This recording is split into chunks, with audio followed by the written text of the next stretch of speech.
Hello friends, మేము ఈ video start చేశాక చాలామంది ఒక రెగ్యులర్ క్వశ్చన్ అడుగుతున్నారు. స్టెమ్ సెల్ థెరపీ ఇన్సూరెన్స్ కింద కవర్ అయిద్దా, హెల్త్ ఇన్సూరెన్స్ కింద? సో దీనికి నేను ఒక క్లారిటీ ఎక్స్ప్లెనేషన్ ఇవ్వదలుచుకున్నాను. ఎందుకంటే ఎస్ అండ్ నో అంటే రెండూ ఉన్నాయన్నమాట. ఎస్ దేనికి? ఎస్, మోకాళ్ళ గురించి కమర్షియల్గా స్టెమ్ సెల్ అవైలబుల్ ఉన్నాయి, వాటిని ఇన్సూరెన్స్ కింద కవర్ చేస్తున్నారు. నో దేనికి? మిగిలిన కండిషన్స్కి మీకేమవుతుందంటే ఇంకా ఎక్స్పెరిమెంట్లను ప్రూఫ్ అనో లేకపోతే స్పెషాలిటీలో లిమిటేషన్స్ అనో ఇవన్నీ దృష్టిలో పెట్టుకొని ఇన్సూరెన్స్ ఇంకా స్టెమ్ సెల్ థెరపీకి అప్రూవ్ అవ్వలేదు. ఇంకా దేనికి అయింది? Yes, bone marrow transplant or stem cell transplant for cancers, blood related క్యాన్సర్స్కి ఇవి అప్రూవ్ అయింది. సో ప్రస్తుతానికి మోకాళ్ళ వరకు మీరు ఖచ్చితంగా దీన్ని వాడుకోవచ్చు.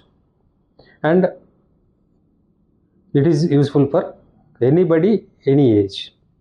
ఏజ్ లిమిటేషన్ కానీ ఇంకోటి కానీ ఏం లేదు. ప్రీ ఎగ్జిస్టింగ్ కండిషన్స్ను సంబంధించి అయితే మీరు ఒకసారి మీ ఇన్సూరెన్స్ ఏజెంట్తో కానీ కన్సర్న్ డాక్టర్తో కానీ మీరు మాట్లాడుకొని తెలుసుకోవచ్చు. Hope this is useful. Share it with your friends.